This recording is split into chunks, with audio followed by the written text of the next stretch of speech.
This happened a few years ago. I was 35 and wanted to spend some quality time with my family, so I rented a rustic cabin near a lake. I thought it would be perfect for bonding away from the noise of the city. At first, everything seemed great. The cabin was cozy, with wooden walls and a nice fireplace. I really hoped we could make some good memories there. But I can't stop thinking about what happened. On our second night, I woke up to silence. Then, I heard laughter coming through the open window. I thought it was my kids playing outside. But when I checked, they were both sound asleep in their beds. A chill spread over me. I stepped outside to look around, but the air felt heavy. I didn't see anything, just towering pines surrounding us. The next day, things got weirder. I found some footprints leading toward the lake. They looked nothing like our shoes. I followed them for a bit, but they vanished before reaching the water's edge. My heart pounded as I realized someone or something had been near. I felt uneasy. Later, I decided to look through the drawers in the cabin. Tucked under some old papers, I found a yellowed photograph. It showed a family that looked like mine, but I didn't remember ever seeing them before. They were smiling, and the cabin in the picture looked exactly like ours. I held it tightly, unsure if I should laugh or feel frightened. Had I seen them before? Was it just a weird coincidence? That night, the laughter returned. It was different this time, less happy, more haunting. It seemed to come from all directions, fading in and out. I sat up in bed, trying to listen closely. I walked outside again, but it was dark and still, just me and the shadows. Then came the moment that truly shook me. I turned back toward the cabin and saw a figure in the distance. It stood still, staring at me. I stepped closer and asked if they needed help. But it didn't move or say a word. When I took another step forward, it disappeared. I felt cold, tremors running through me, trying to convince myself it was just a trick of the light that I couldn't shake the feeling that something was off. My family was busy with their activities, and I didn't want to ruin their fun. I kept talking to them, asking if they felt anything wrong, but they seemed fine. The cabin felt alive, filled with secrets I wasn't meant to uncover. I just wanted to leave, but I didn't know how to explain it. The same laughter echoed again, now twisting my stomach. I realized that whatever was playing with my mind was not going to let me go easily. As I write this, I still can't understand what happened during that trip. I doubt I ever will. There's a weight on my heart when I think about it, and every time I hear laughter, I wonder if it's them waiting for me again. The next morning, I tried to shake off the unease. I wanted to enjoy our time together, but every laugh from my kids pulled me back to that haunting sound from the night before. I suggested we take a boat out on the lake. Maybe the water would help clear my mind. As we loaded into the small boat, I felt a tickle of relief. The sun glinted off the water, and for a moment, it felt like everything was okay. We paddled around, and I could hear the laughter of my children.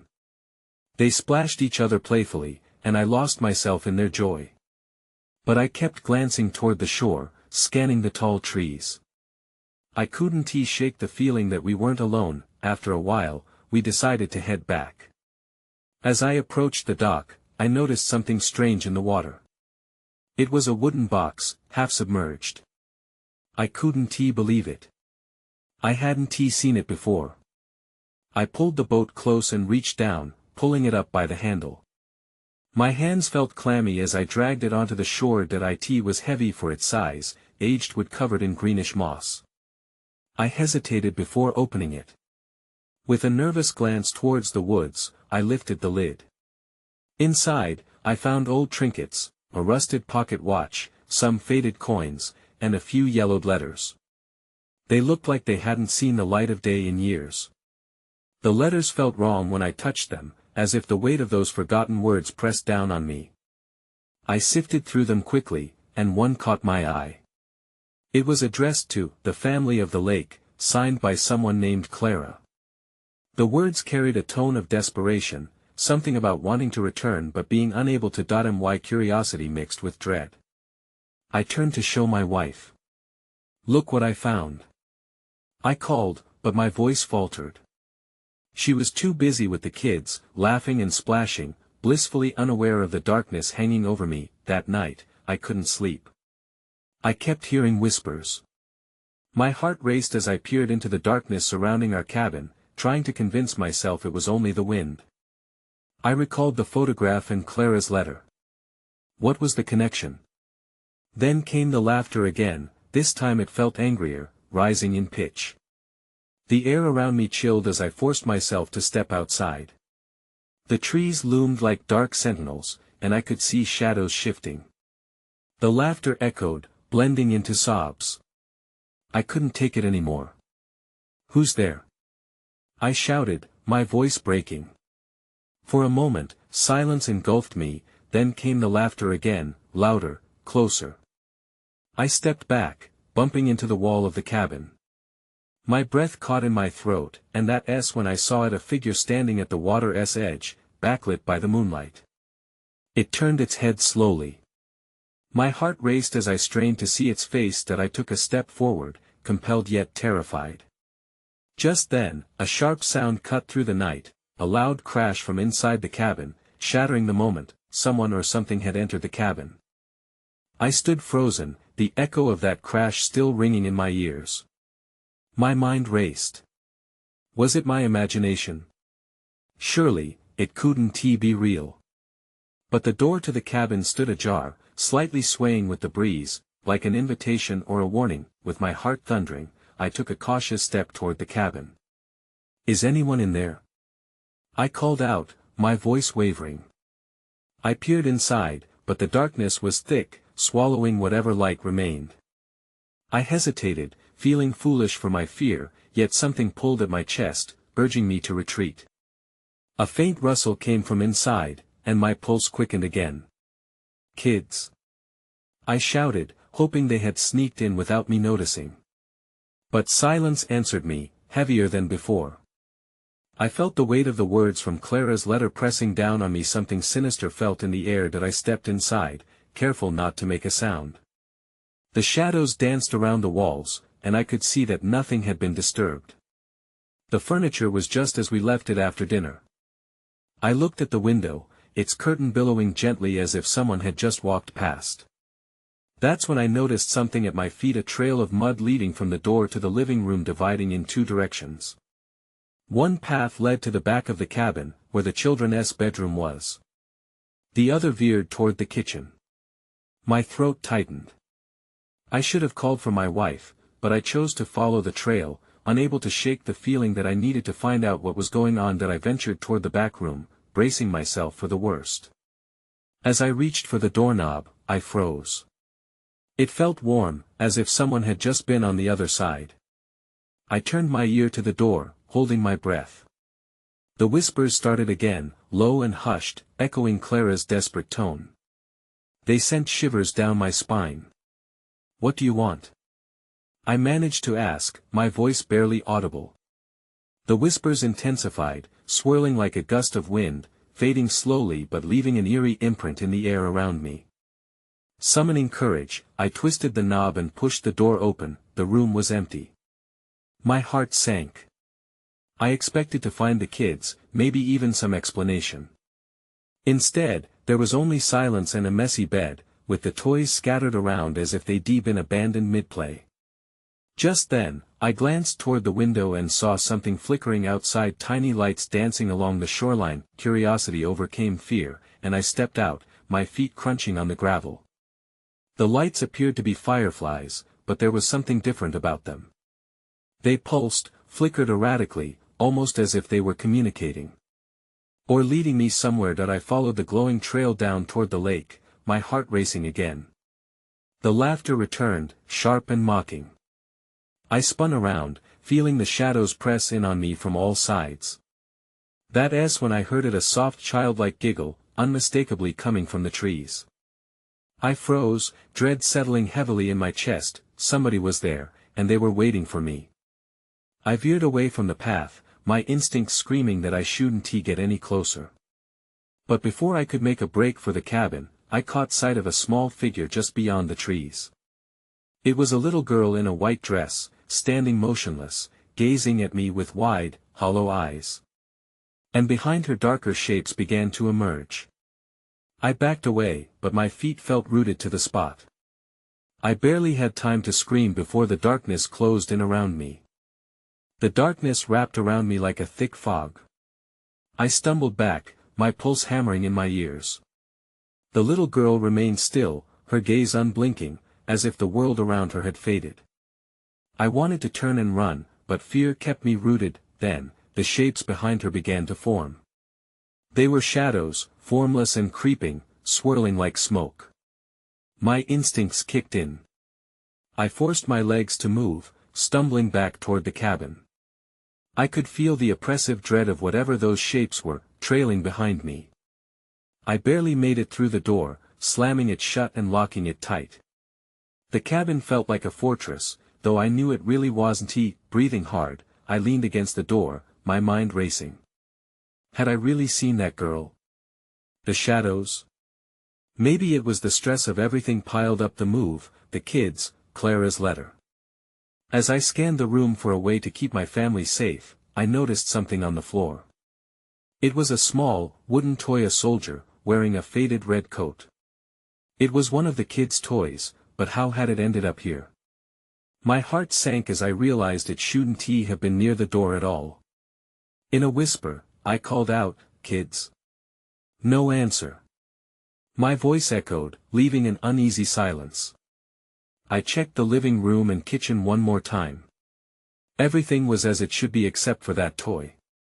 Suddenly, a loud banging came from the back door, making me jump. My heart raced again. I hurried toward the sound, bracing myself as I turned the knob. There was no one on the other side. I glanced around the kitchen, and that's when I noticed another trail of dirt leading to the bathroom. This time, there were faint handprints smeared across the wall, small and ghostly. I shuddered, remembering the little girl outside. Had she come in here? Were my children trapped somewhere? Then, I heard a faint voice from the bathroom, calling out softly. It was sweet and sweetly familiar. "Daddy?" My chest tightened. It was Ava. I rushed to the bathroom door, bursting it open. The air was thick with the scent of dampness and mildew. But inside, there was nothing. The room was empty, with the shower curtain fluttering as if someone had just run past. "Ava?" My voice cracked. Panic surged through me. I wanted to scream, but instead, I stepped inside. Just then, I felt a chill sweep through me. I turned, and the door slammed shut behind me. I yanked at the handle, but it wouldn't budge. "Let me out!" I shouted. From the other side came a muffled giggle, that same childlike sound that made my blood run cold. I pounded on the door, but my efforts only brought more laughter, echoing louder until it became an unsettling chorus. Breathless, I stepped back and steadied myself. I needed to focus. This was all connected. I had to find Clara, find the kids, find out what was really happening here. As I turned back to the door, something caught my eye, a shadow creeping along the floor as if a hand had reached through. And I heard a voice, low and whispering, "You shouldn't have come here." My heart raced again, realizing too late that I wasn't alone. I stepped back from the door, the chills settling into my bones. The laughter faded, replaced by a silence that felt suffocating. I pressed my ear against the cool wood, straining to hear anything beyond, but there was just an ominous stillness. Then, without warning, the door rattled violently as if someone was trying to get in. Panic surged again that I slammed my palm against the door, shouting, "Get away from there." I knew I was shouting into a void, but I had to say something, anything to break the tension and reclaim control. My mind raced with images of my daughters. Were they hiding? Were they okay? In that moment, the laughter returned, now mixed with something else, an almost mocking tone. I stepped back, heart pounding, and tried to reason with myself. I needed to remember what I'd seen, how it had all begun. Suddenly, the bathroom window caught my eye. It was slightly ajar, letting in a thin stream of moonlight. I hurried towards it, hope rising.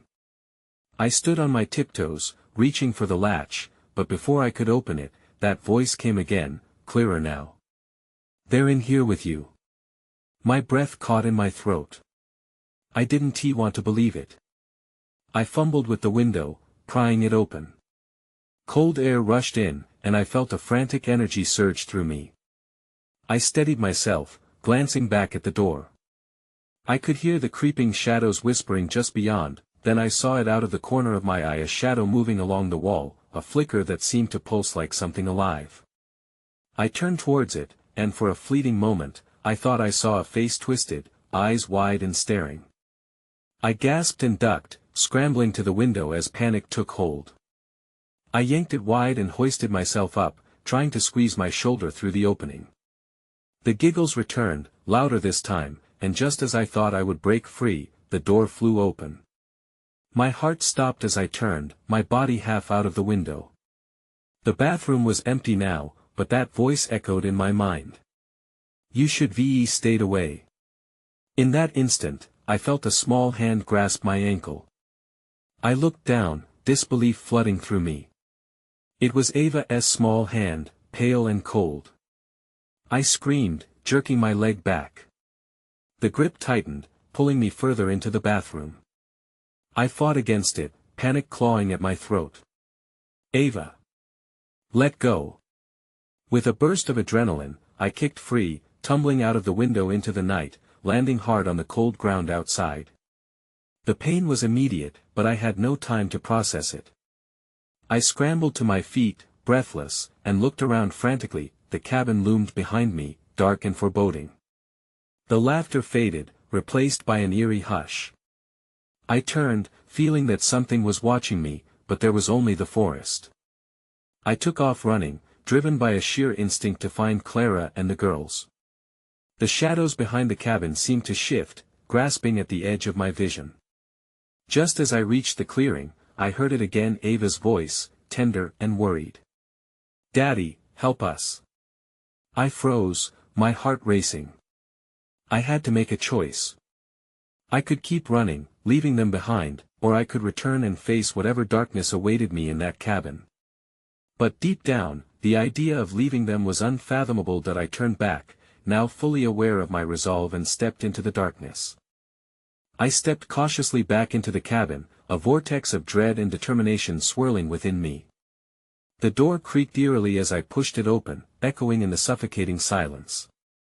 My heart raced while my breath came in quick, shallow bursts.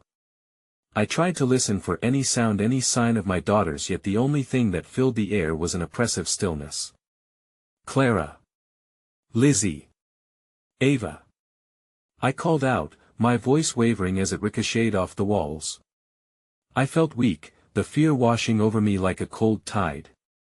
The laughter from before was gone, replaced by an unnerving quiet that made me question if I was truly alone in this place. Just then, I spotted something glinting in the pale moonlight. I approached the table in the living room. A small, shiny object lay there, a hairpin.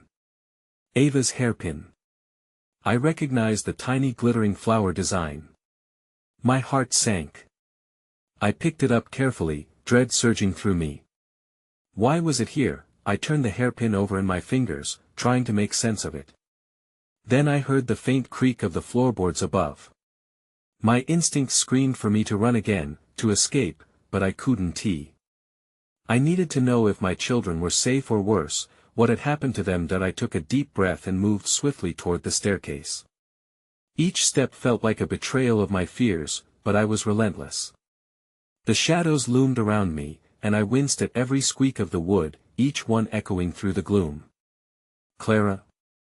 I called once more, my voice firmer now. I could hardly believe it when I reached the landing and saw the door to the girls' room slightly ajar. A sliver of light seeped out, flickering feebly. I pushed it open, heart pounding in my chest. The room was empty, the beds made, the toys neatly arranged. But on the floor, something caught my eye, a single, faded drawing pinned to the wall. I walked closer, dread gripping my throat. It was a crayon drawing, but it wasn't one of my children's. Instead, it depicted the cabin, surrounded by dark shapes that loomed like ghosts. The drawing was almost alive. A chill ran down my spine. I knew those figures well. I suddenly recalled the faces I had glimpsed in the shadows, their eyes studying me, waiting. Then I heard that voice again, faint, but unmistakable. "Help us, Daddy." It was Ava, clear as day, resonating from somewhere deep within the house. The sound sent ice through my veins, yet I felt a surge of hope. I sprinted back into the hallway. The air felt thicker now. "Where are you?" I shouted, my voice echoing through the corridors. That I didn't wait for a response. I charged back toward the bathroom, my instincts yelling that was where she was calling me from. The hallway was darker, the shadows more oppressive. Suddenly, I heard distinct giggles echoing around me, none of them sounding like my daughter's. I skidded to a halt. The hairpin clattered to the ground at my feet, forgotten. Panic flared again, but now it was mixed with a creeping realization that I was no longer alone. That's when I saw a figure standing just beyond the bathroom doorway, its shape murky and indistinct. My heart sank. I felt trapped. "What do you want?" I dared to whisper, knowing that whatever horror awaited me, it was now right in front of me. Then everything went dark. I jolted awake, my heart pounding. I was no longer standing, but collapsed against the cold wooden floor of the hallway. Shadows danced around me, flickering like terrible fancies, and I could barely remember what had just happened. The bathroom door was still open, and the figure was gone, but the air hummed with a static tension that made my skin prickle. Pushing myself up, I took a moment to collect my thoughts. The cabin felt like a living creature, breathing deep in the damp darkness. My daughters remained out of sight, their voices fading into memory. "Help us, Daddy," Ava's voice echoed, leaving a lingering ache in my chest. I wasn't just looking for them anymore. I was searching for a way out of whatever nightmare this had turned into. I took a cautious step towards the bathroom. The oppressive quiet urged caution. Swallowing my fear, I peeked inside. The room was empty, but a mirror hung above the sink, covered in a thin layer of steam. I stepped closer, my reflection wavering in the mist. I wiped the glass, searching for anything. That was when I noticed something strange. Written in what looked like fresh condensation, words formed slowly. "They're playing." My blood ran cold. Who were they? The air thickened again, suffocating in its silence. I could feel hot breath on the back of my neck, but when I spun around, I was alone. Desperate, I turned back to the hallway. A flicker caught my eye, and I glanced down. On the floor lay the hairpin, glimmering in what little light managed to break through the gloom. I reached for it, but it wasn't alone. Next to it was a tiny handprint, too small to be mine. Lifting my head, the panic hit again as I searched for the source of that print. Then I heard them, the giggles. They were close, echoing from a corner of the house I hadn't entered yet. It drew me in, a morbid curiosity mixed with fear. I had to find my daughters. There was no other choice. That I moved toward the sound, my footsteps soft. As I approached the living room, the giggles grew louder. A speck of light flickered through a half-open door at the far end, illuminating the dark, but it did little to chase away the shadows. The door led to a basement. At the threshold, I hesitated. The laughter transformed into something haunting, swirling around me. It taunted my fear. "Join us, Daddy," echoed in childlike voices that tugged at my heart. "Clara. Lizzie. Ava." I shouted again, stepping into the darkness. I felt a shifting, a chill creeping up my spine as the whispers grew. They became urgent, desperate. "Help us. Hurry." Against my better judgment, I descended the creaky stairs. Each step brought me closer to the source of the laughter. The light flickered and danced, illuminating the bare walls with a fitful glow. And then I saw them, figures huddled together in the far corner, their backs turned to me. I called out their names again, a surge of hope crashing over me. But as they turned, I froze in terror. Their faces were not my daughter's faces.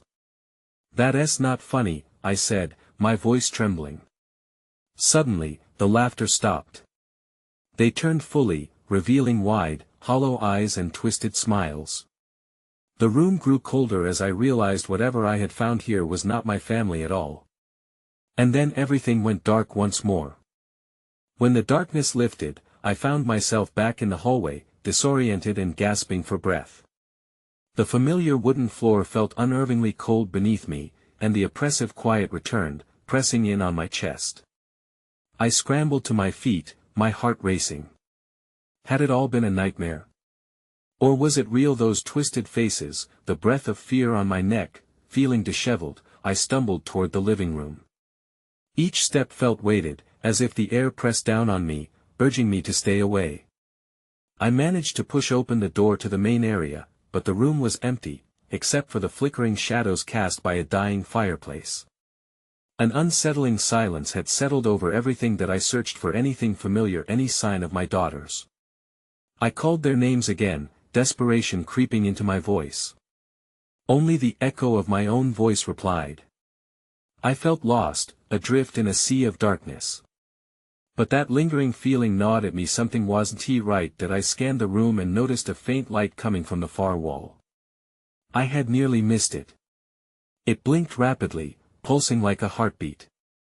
I approached cautiously, ready for anything. As I came closer, I recognized it, a small door I'd never seen before. The door looked ancient, with peeling paint and rusted hinges. It felt out of place among the modern decor.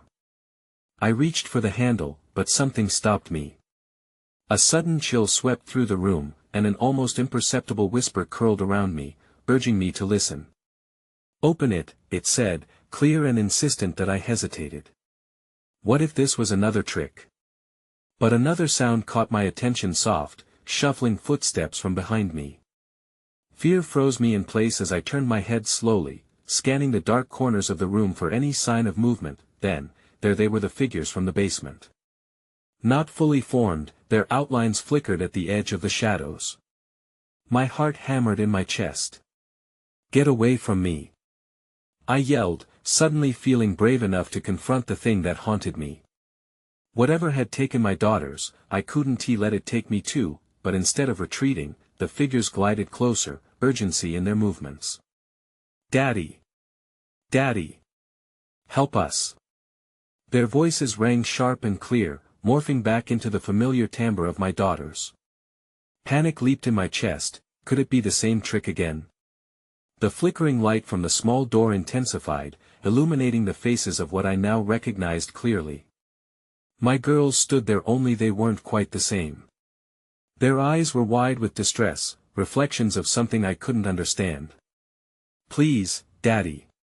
You have to come with us," they pleaded, their voices overlapping in a frantic chorus. "The door is the way." In that moment, I understood something chilling. They were there, but were they truly my daughters? I thought of the twisted faces I'd seen in the basement, and everything happened at once. My heart sank. I had to choose. Either confront the truth behind the door or surrender to the darkness that seemed intent on distorting everything I knew. Suddenly, the lights went out, leaving me in pitch blackness. I heard their whispers merge into a desperate sea of sound. "Daddy, help us." Then I realized I wasn't alone anymore. Something else was lurking, watching me from the shadows. I stumbled backward, trying to catch my breath as a cold sweat broke out across my skin. The voices of my daughters echoed around me, but they sounded so distant, twisted by the dark. I strained my ears, hoping to catch something more, anything to fill the silence, to assure me I wasn't losing my mind. Instead, I heard it, a dragging sound, like something heavy scraping against the floor. Panic surged through me. I could feel every hair on my neck standing at attention.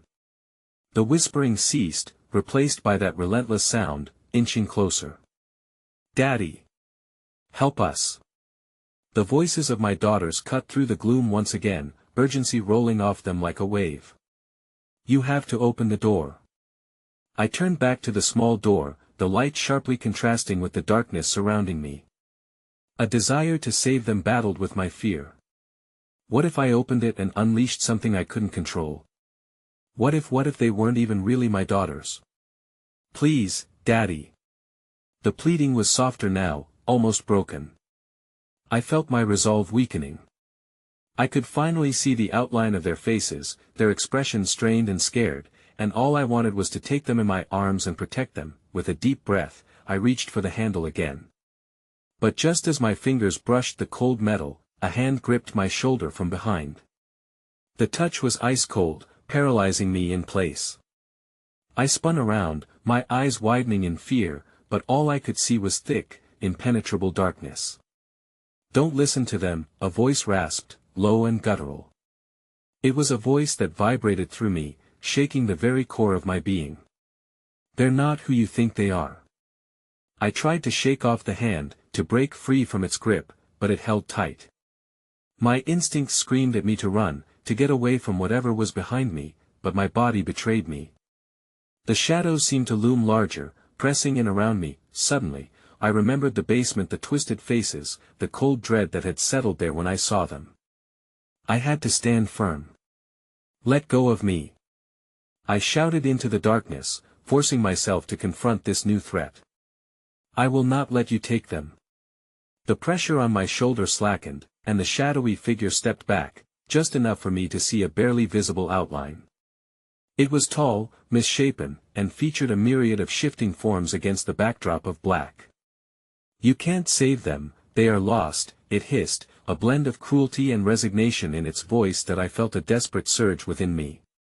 No. They're mine. I will find them. I twisted around to face the small door, willing myself to blast through the fear. I'm coming. The grip loosened completely, and I rushed forward, yanking the door open with all my strength.